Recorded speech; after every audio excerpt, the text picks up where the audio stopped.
Hi guys! Sino kasama mo? Ako lang. Nasa condo ako.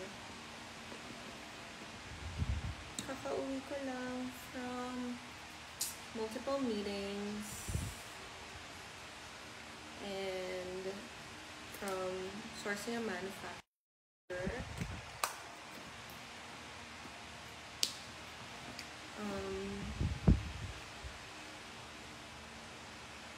Hi, Ayuen Winsoldi. Actually, pretty. Thank you, Renz Ruaya. Hi, Ellie Jurdo. Hi, Gorge.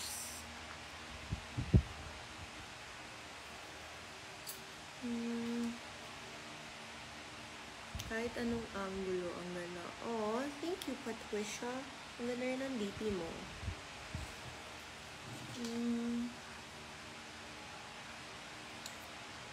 Tanong naman kayo, guys. Nag-live na naman si IG Crush. Ang hilig ko mag-live, no?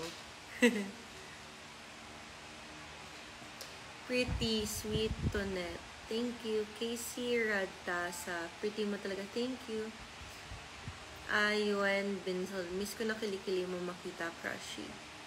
Gcash muna. M.A. I am Eric Paralejas. Fit check. Ano lang siya, romper. Romper na backless. Is Celine, I sent you a message. Sorry for running. It's my life, Damas. I love you, Crush. Oh, thank you. Ayun, dami yung gising ngayon. Hi, Shireen. I see you, girl. Girl, I swear, I know you're not a very, what's the right word to use? Affirmative person, but literally kanina, I was like looking at our Bali videos and like, kasi I was organizing my files for my vlogs. Tapos, nakita ko yung video when I first met you, and like, and nakita ko rin yung video na alala ko, nasa Siang tayo, binivideohan kita, nag-go-work tayo. Tapos like, naalala ko, sumisip-sip pa ako sa'yo, binivideohan kita. Ginagalingan ko yung video mo. Kasi gusto ko magustuhan mo ako. So, I was like, oh girl, I gotta take your videos. Tapos, like, nakita ko yung Bali videos natin. Tapos, yun lang. Magkamukha kayo ng pinsan mo si Jana. Oh, thank you. Hi, Ate Shanika. Hi, Mickey Asis. Uwi na ako Pinas next year. I hope makita na kita. It was too good. Yeah. Oh my God, why is there a filter? Paano maalis? Okay. Yeah. Color ng hair mo. Ash brown.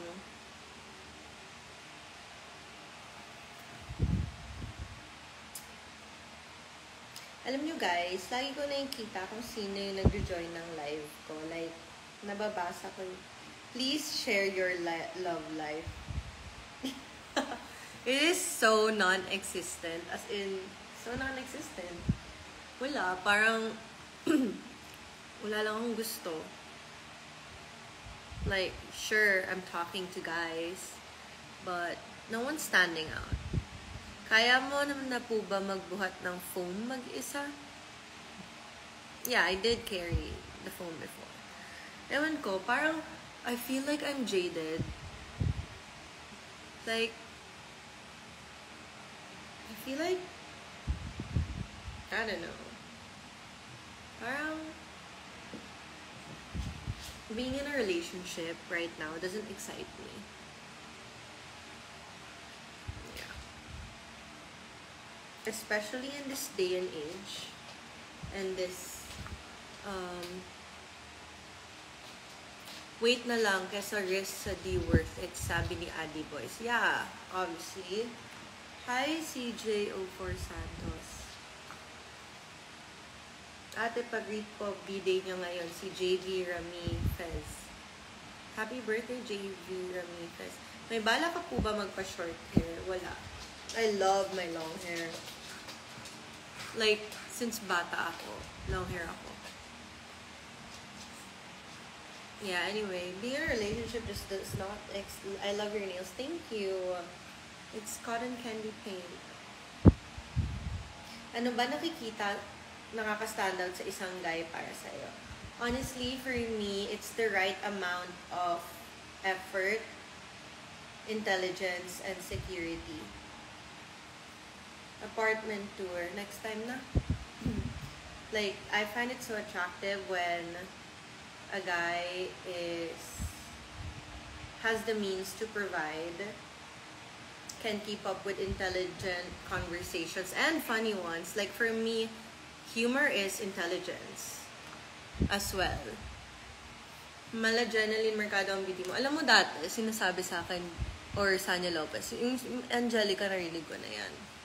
Ay, Angelica, Jennifer Mercado, narinig ko na yan. Tapos, ano pa ba? Effort, like, romantic guy. Kasi parang ngayon, like, target age to get married, wala na. Wala na akong target age to get married. Si Cedric Salazar nanonood. Sino si Cedric Salazar? Sino si Cedric Salazar? Sino yun? Pa-shoutout po kay Jaja Colleen. Hi, Jaja Colleen. Like, wala na akong age to get married. I am literally in no rush. I am not in a rush to the point na I would literally freeze my eggs so that I will not ever feel pressured. So that I would not feel pressured to get married until I feel like it's right. How did you start your businesses? Pa-shoutout kay Jaja Colleen. Hi, Jaja Colleen. Bad guy or nice guy, but having those quality na sinabi mo? I feel like women fall in, get attracted to someone who's kind. Kasi, honestly, I have met guys who are, like, guapo, 6'4", so successful, and then, like, they do something so asshole, like, sobrang wala na, they're not in my radar anymore. Like, I don't even consider them as a potential, because, like, I think what you're trying to say is not bad guy. I feel like what you're trying to say is, like, we don't want guys who are desperate, just as much as guys don't want women who are desperate as well. So, I don't think bad guy. Like, I feel like we like guys na parang they have their own thing going on. Like, they, yes, they try to pursue us. They try to get our attention. But if they don't get it, like, hindi sila magta-tantrums or magpapaka, like, desperate or something. Like, they can, parang, they can be their own person then. How did you start your own businesses? Ang pinakaunang business ko yung Moon Beauty. Honestly, I don't know if you guys know na ako yung owner nun. Ito siya. Yung highlighters at saka itong body glow na as in, like, sobrang sumikat. Ginamit ng mga beauty queens everywhere.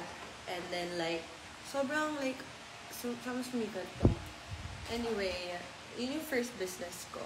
Pinag-ipunan ko yun eh. Like, bata pa lang kasi ako, magaling na ako humawak ng pera. Like, bata pa lang ako, magaling ako mag-ipon ng allowance ko. And I think it's so important that, like, when you have money, you don't just save it. You also enjoy it. Kasi, you build habits. So, like, if you're the type who's just, like, starving yourself of, like, good things, eventually, when you have, like, a lot of resources, magiging parawara, ano yun? Yung parang you're not gonna be responsible with your money because, like, feel mo na deprived ka. So, I've always known how to balance, like, having fun, spending, splurging myself, and also, like, saving. So, like, example, I want to travel. I have, like, I allot just, like, a certain amount of money to travel from the savings. Tas, like, I have the savings, may goal din ako. Like, okay, I need to save up ganito, ganyan to open a business. Ganon. So, like, before, I would always, like, do some random ass, like, modeling, whatever. Hanggang sa, like, nagkaroon ako ng brand deals. Tapos, sa brand deals, inipon ko yung brand deals ko hanggang sa naka-open ako ng first na business ko, yung Moon Beauty. And naalala ko dati rin, nag-pageant ako sa school. Sa pageant sa school ko before, yung prize money is tuition fee. So, hiningi ko sa parents ko yung tuition fee ko kasi like, yun yung prize money, mga ganon. Tapos like, nag-open ako ng Moon Beauty. So, yun yung very first business ko. And yung Moon Beauty, I earned 7 digits doon. Like, I'm not gonna disclose exactly how much. I earned 7 digits. Of course, part of it I enjoyed, and part of it I used to open up a new business. And then, ayan, nag-open ako ng Staples, and also, like, from brand deals again, I saved enough money to get an Airbnb, to buy an apartment. Tapos pinapa-Airbnb ko right now. And then, I saved up enough to open, like, 2 more projects. Tapos ayun, like, right now, they're on the works, you know. You have plans on having a kid? Yeah, of course. I want to have, originally wish ko 4 kids. Wala na pong Moon Beauty, wala na. When is the right time, the Lord will make it happen. When the time is right, the Lord will make it happen. Yeah, I do believe that. What's your height? I'm 5'3". Single ka po? Yes. Nice guy but having a bad guy aura. I wouldn't use the word bad guy. Bakit ba nagkaka-filter bigla?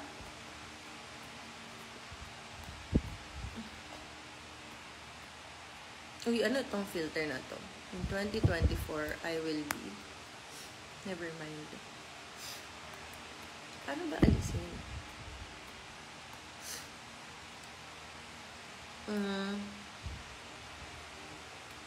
Listening, sabi niya. Can you show us your current pedicure color? No. Pariwara. Yes, pariwara. Yes, pariwara. What's your financial advice? Feel ko nasabi ko na. Hello there, woo woo, I am. Ano pa ba? Sabi niya, sayang yung Moon Beauty. I still have the highlighter. Ang ganda niya. Hopefully soon i-open mo ulit. Oh, thank you. I know. It's really, really so nice.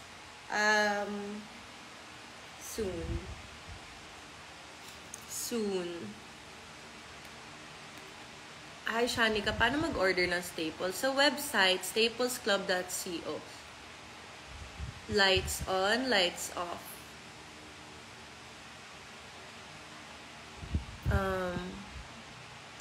Thoughts on having a copycat sa ex ng BF mo, for example?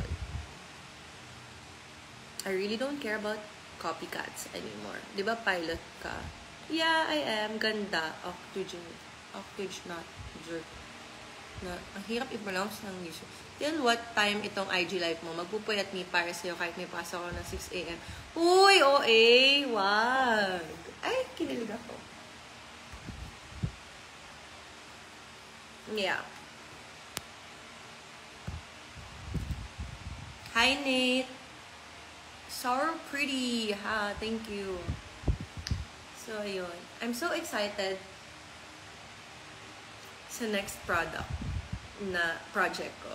Like, kanina, nag-post ako sa close friend story ko ng I went to a manufacturer with my friend and surprise yung friend na to. Because it's so exciting. We kind of saw like a little bit of the process, and right now, nag-research and development. Kami guwapa. Thank you, Janil Portuguese. Any advice when starting a business? Just go for it. Like, if yung mentality mo is you're scared na malugi, ang business, hindi siya malulugi because like it's not a one-time thing. It's not like, okay, let's say you released something. Example, nag-release ka ng product and say natin hindi bumenta. You're not gonna stop there pag hindi bumenta. You're not gonna close down the business pag hindi bumenta. You're gonna try different ways para bumenta. And that's how like people become successful with their business. Like they don't stop, they don't quit after like it fails or after an idea doesn't work. They work around it and try a different idea.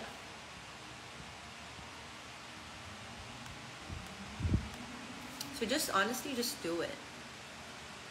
I'll follow your advice. Thank you.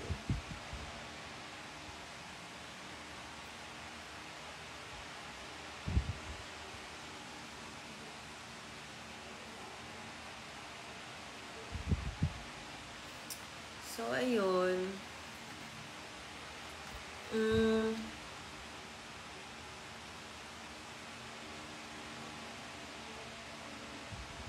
I'm so excited sa next product na ilalabas ko. I feel like it's something that's missing in the market. Hey! Shout out po, Ron Alfred Arahan. Hi, Ron Alfred Arahan. Share your coping mechanisms po. Oh my gosh, alam nyo, all my life I believe that lumaki akong matapang and like fighting spirit and like happy-go-lucky, always positive. It was in the later days of my existence na naka-develop, naka-experience ako ng mga low days or naka-experience ako ng mga low days or ng anxiety. I would even say depression at some point. And because like I grew up not knowing what that felt like, it was a roller coaster for me to handle it when it was in front of me. But I'm so happy that I always surrounded myself with very intelligent people. Like, hindi lang friends ha. Like, meron akong like, right now, meron akong mga friends na they're older than me. And like, I would make friends with people who are like 40 years old, 30 years old, and I would be like 25, 22, 23, whatever.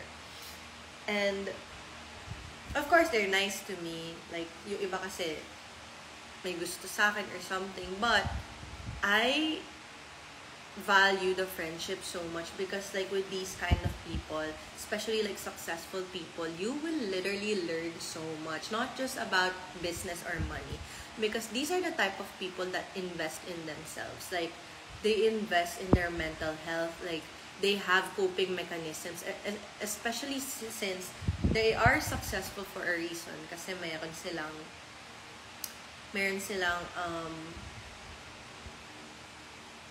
parang fighters sila eh. Like, yung perseverance nila mataas. So, they have like these coping mechanisms. It's like natuto ako sa kanila, and like honestly for me, I don't know if this is gonna resonate with you, but like something that really did help me overcome any like low days is maybe having like inspirations around me and also like practicing stoicism. I swear, like there is a reason why successful guys that I know like practice this or read about stoicism. Like there are so many videos on YouTube na parang about being stoic. They are very simple. Ano siya, practice na siya years back pa, like by the Greeks, like by philosophers. Parang men are usually the ones that practice this, pero there's a reason why they're more calm than women, why they're more logical than women. And honestly, nakatulong talaga yung mga advice. You can try to search Ryan Holiday, yung name niya, on YouTube. He's a philosopher. He makes videos about stoicism. Ang simple nung ibang, not all simple, pero yung iba, may isip mo, alam ko na to eh, pero like, sometimes it's the most simple advice that like we tend to forget because it's so simple na hindi natin naiisip. Gets no? Okay. Ano mahirap na part when starting a business? Sustaining a business. Starting it is easy, but sustaining it is hard. Thank you daw po, sabi ni Ron Alfred Arahan.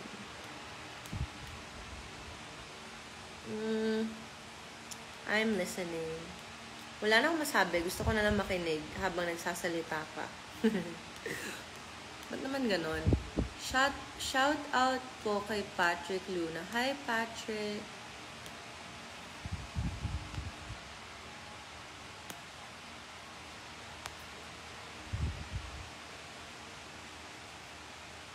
So, yun.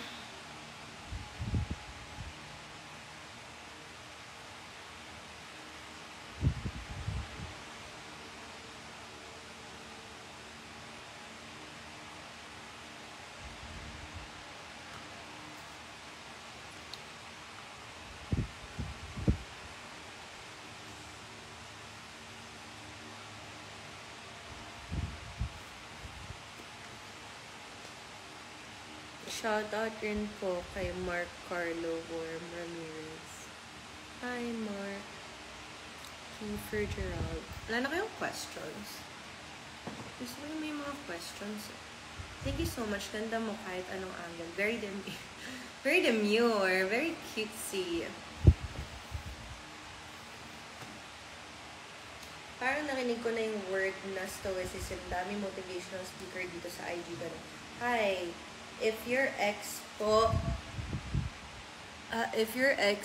is nag-iingay sa SOCMED, then nung nagsabi yung girl na move on na siya, biglang nag-stop mag-ingay si guy sa SOCMED. Ano po ibig sabihin nun? First of all, why are you giving energy into figuring out what an ex is doing or thinking? Like, girl, focus on yourself. It doesn't matter what he's doing. Kasi sometimes nag-relapse yun ng ex parang ikaw. So like, but it doesn't mean that like, they're gonna stick to whatever it is. If mag-ingay or like matamaan or mamiss ka niya. Like, emotional lang siguro siya at the moment. Pero like, it's his actions that's what's gonna matter. Like, if magtitino ba siya, if he's gonna pursue you, if magbabago ba siya, because like, you guys broke up for a reason. Hindi naman mababago yung reason na yun just cause naging distant kayo sa isa't isa. Ugali na yun eh. Like, ang mga tao nag-break sila dahil hindi sila compatible or like may something sa ugali na hindi nagtugma. Kaya sila nag-aaway. So, not unless i-address nyo yung ugali na yun or i-address mo yung ugali na yun, you really shouldn't think about your ex because like wala. Mag-aaksaya lang ng oras and ng brain cells. Kamusta araw mo, ate? Okay naman, very productive.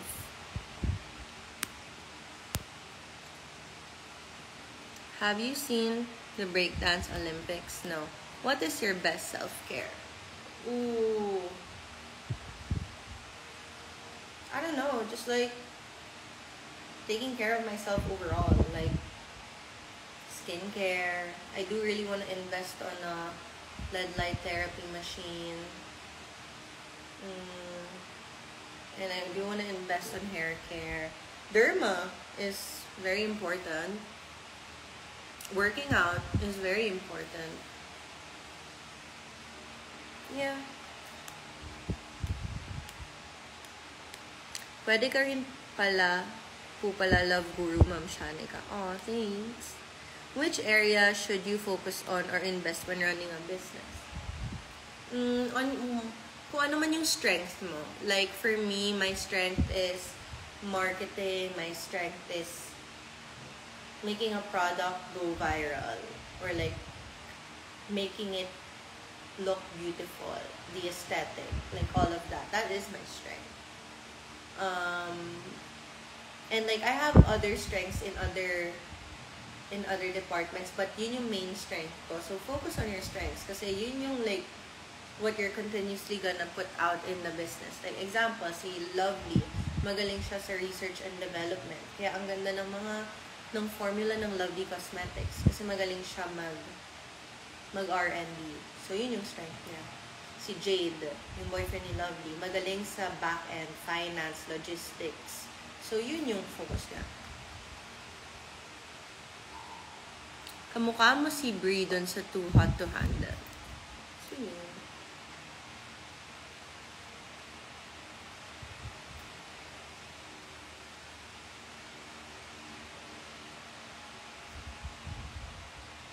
Brianna? Sinong Brie? Guys, kamukha ko daw to.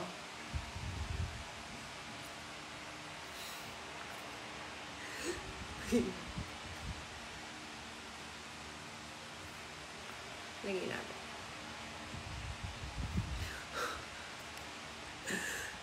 What do you do to manage when you have episodes of breakdown? Oh my gosh. Iba-iba yung level ng episodes of breakdown ko. Merong mga mild lang na kaya kong i-soothe yung self ko. Yung tipong kaya kong pakalmahin yung sarili ko just by like contrahin with positive thoughts or like, I don't know, life quotes. Merong mga times iiyak ako. Merong mga times, kasi ito yung problema sa atin. Let me tell you this. Sino ba kasi nagsabi na porket adult ka na, hindi ka pwedeng maging sad? Or like, kailangan mong i-escape yung feeling of being sad? Like, whoever said that once you grow up, you can't feel sad? You remember when you were younger, umiiyak, like as soon as you got out of your mom's womb, you were already crying, you were already sad. When you were a kid, the amount of times that you cried, you probably cannot count in your fingers. But now, I don't know why adults, when they're sad, they try to escape it, they try to numb it out, they try to like conceal it, don't feel it. Conceal, don't feel, don't let it show, let it go. Let it go. But anyway, like, why is it that when we're adults, it's like, nakaka-anxious maging sad. It is normal to be sad. Paminsan-minsan. It is normal to cry. So when you are sad and you are having a breakdown, just feel that moment. It'll pass. You know, like pag sad ako, hindi ako ganito ka-strong. Like, when I'm sad, I'm not this strong. I'm not like, oh, blah blah blah, like, but right now I am, because I'm not sad, but like, let's say I'm sad right now, I'm gonna be fucking sad. I'm gonna like magbubuntong hininga ako. I'm gonna be like or like, sometimes I would probably cry, sometimes I would like question my life, like, but it's normal. It shouldn't define your life. You shouldn't like stay on that feeling for too long. Like, once that feeling is done and it's past, okay, be happy na. Like, right now, I'm happy na. Nakalimutan ko na yung time na sad ako. Hindi ko na iisipin na parang like, ay, naging sad ako kanina. Ang sad ko kanina. No, like, that was kanina. Now, I'm happy. So, yeah.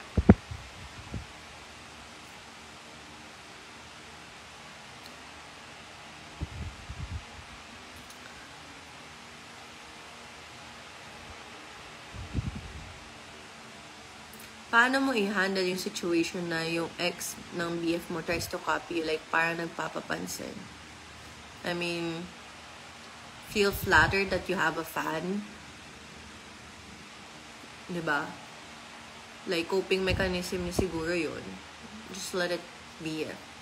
Pati si Yasi Pressman, pala kamukha mo dun, Ma'am Shanika. Thank you, I guess. What's your strategy for marketing? Do you think that it helped din na you have a following na? There are different strategies to marketing.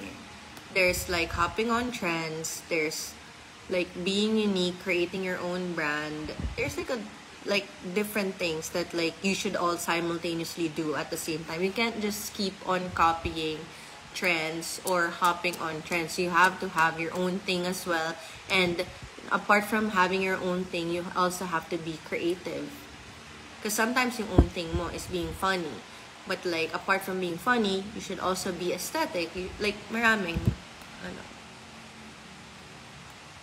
I think we feel much more as grown-ups because we can actually name our feelings. Who are you talking to? Ha ha ha ha ha. Do you think of having a vlogging channel? I do have a vlogging channel. Yes, iiyak mo lang to ease the pain. Guys, naalala ko na naman ex ko.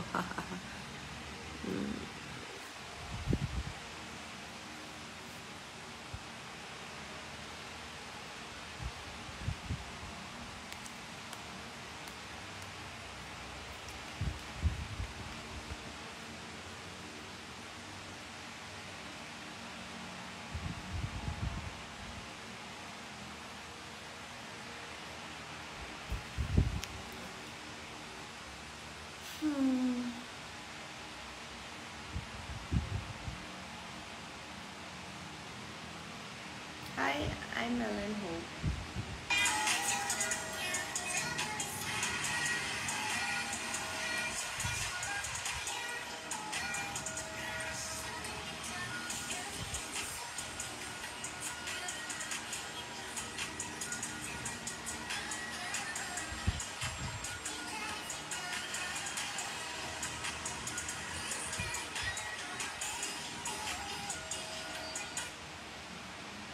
How old are you? 27? Okay guys, napagod na ako. Napagod na ako magbigay ng advice. Okay na yun. Gusto ko na mag-scroll sa social media. Thank you so much for joining my live.